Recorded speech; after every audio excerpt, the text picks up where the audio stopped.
Hey guys, today we are talking about tomatoes. And if there is one thing that will turn you into a gardener for life, it's a homegrown tomato. They are that good. And anytime I grow tomatoes, I always like to have at least one of each color so that when they all come to harvest, I have a beautiful tomato salad that looks like a rainbow.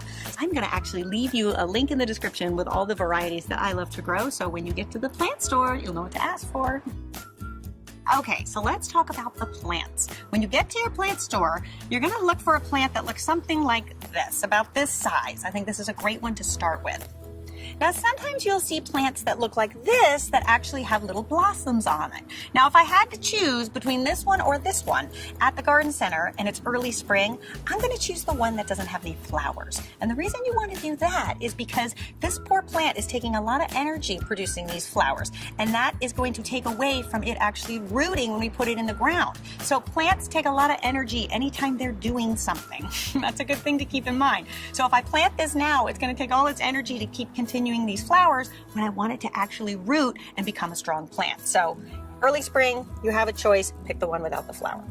Now, if you're just thinking about starting tomatoes now and you're at the garden center and you have the same choice, I would pick something that had a flower on it, because you're not going to have a lot of time to let that plant actually recreate another blossom and then set fruit.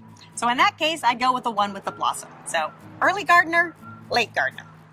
Okay, so now for the planting.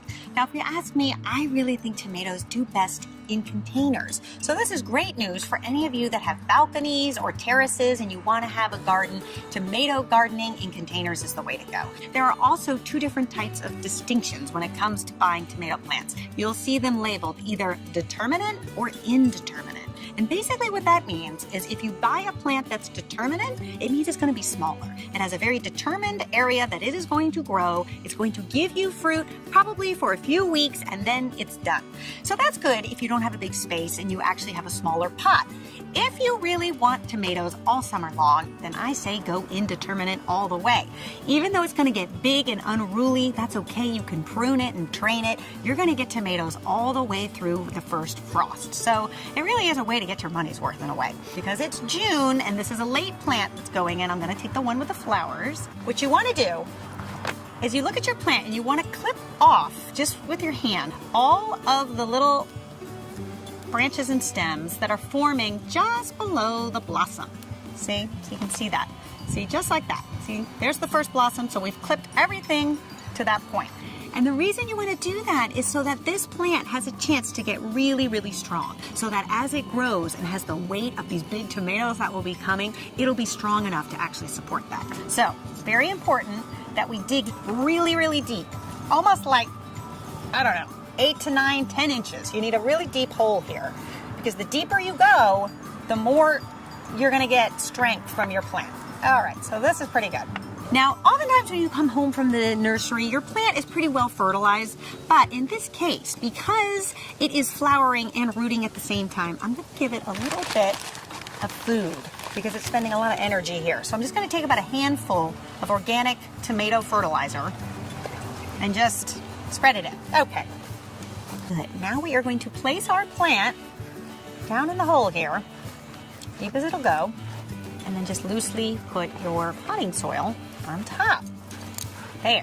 Then the other thing you want to do is just give it a little bit of water. So I've got my watering can here, and just make sure it's nice and soaked. And then as the summer wears on, I try to get away with just watering it every other day. Because if you overwater your tomato plants, you're going to end up with really watery tomatoes. So you kind of only want to give it what you think you can get away with, especially now in our terrible drought that we're having here in California. I'm really going to try to get away with the minimum water that I can get away with. Now, the next thing we want to do to keep that moisture in is add a little bit of mulch. I just like to use cedar bark mulch, but you could also use straw. That would work too. All right. And then the real secret to success is a tomato cage. So this little plant might look harmless and all, but I'm telling you, this thing is going to turn into a monster. And it'll just grow all over the place if you don't contain it. And my favorite way to contain it is with this little contraption, a tomato cage. So don't mind that it looks rusty. That's okay. They last for years. I've had this for like 5 years. And we're just going to insert it into the planter. See, it fits perfectly. And there we go. And that's all we have to do until it starts to grow up. There is a top to this thing, but I usually don't like to use it until I need to, because then you're just looking at all of these tomato cages all over the garden. So I just start like this. And then in a few weeks, your tomato plant will look like this. And this is the perfect time to put the top on your tomato cage, because if you don't, you can see it's right at the limit here, this thing is going to take off, and then it'll be so much harder to try to wrestle it on after the fact. So you really need to make sure you place it on when you can. And this is how you do it. You basically take the top and then you just line up each of the spikes to the holes. It's a little bit nerve-wracking in the beginning, I will totally say that. You just kind of have to get them all in there.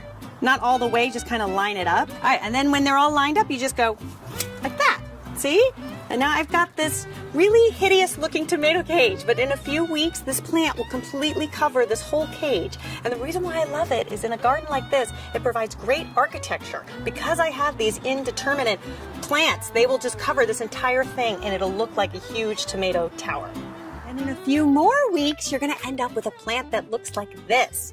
Now you see how beautiful this is? It's really taking off. It looks wonderful, but it's also getting a little disorderly. So this is when you need to get in there and start to prune. Because what will happen is once you start to get so many leaves and so many branches all clustered together, you'll start to really invite creatures and critters and disease. And you just wanna make sure that your plant is well ventilated. It'll also allow for room for all of this fruit to grow. So what you wanna do is keep the 4 to 5 main branches. And it's easy to see which ones are the main branches because they'll usually be the thickest and they'll be coming kind of from the main stalk of the plant. But then anything else, see, like all of these little things, you can just prune those right off. And it comes off so easily, you don't even really need scissors. See, I just pluck it off just like that. So I'm gonna take this one, I'm gonna take this one. See, and I've already created a nice little area here. So think about a bumblebee or a butterfly. You wanna make sure that they have space to kind of fly through. I already even have a few tomatoes starting to form. Look at that. And then another thing that you will find after you've given it a good prune is as your plant starts to grow, sometimes they'll get outside of the cage. And that's okay. You can either decide to kind of wedge it back in there, or what I like to do is just train it on the side of the cage. That's why these cages are also really great. And there's a way that you can do that. And this is a really fabulous product. So oftentimes you may see these little twist ties. They almost look like little trash ties. Don't use these. The reason why these are not good is you see they're just straight plastic. And if you tie this on this little plant here, as that plant grows, it's gonna kind of strangle it and damage the plant. Instead, I really like these. These are actually wire that's been covered in styrofoam. And they're bendy and that they're really soft on the plant. So sometimes you can get them in a big bowl, or sometimes you can even find them pre-cut like this, which makes it super handy. And then you can just go in there and train your branch around the wire, see, and that will keep it in place. And this is important because you see there's a big blossom here, and sooner or later a big tomato is going to start to form. And as that tomato grows, it's going to pull this whole plant down. So it is going to need the extra support. All right, you guys, so there you have it. Just a few basic tips when it comes to growing tomatoes. By no means an exhaustive list. So if you want to know more information about how to grow this fantastic vegetable, in the description is a link to one of my favorite gardening books and all the products that we've used here today. See you back here next time when we're going to tackle basil. Until then, bye. You know I could have been a painter, mixing some color to your lies.